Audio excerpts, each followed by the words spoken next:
Hey guys, welcome back to the channel, and today I'm going to show you how to track your expenses with Credit Karma. It's going to be a really quick video. Let's get straight into it. So to track your expenses, all you got to do is follow these simple steps. The first, of course, is to log into your Credit Karma account.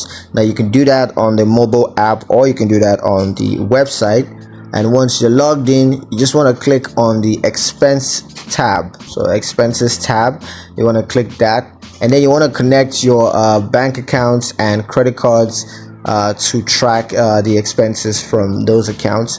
And you can categorize your expenses to see exactly where your money is going, and that helps you to also set budget goals and to better track your progress. You could be able to see exactly what you're spending a lot of money on and what you're not, and that helps you to keep things organized. So yeah, that's pretty much it on how to track your expenses with Credit Karma.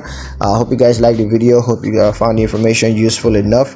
If you did like the video, comment down below, let me know what you thought. Share the video with your friends and subscribe to the channel if you haven't done that already, and I'll see you guys in the next one. Peace.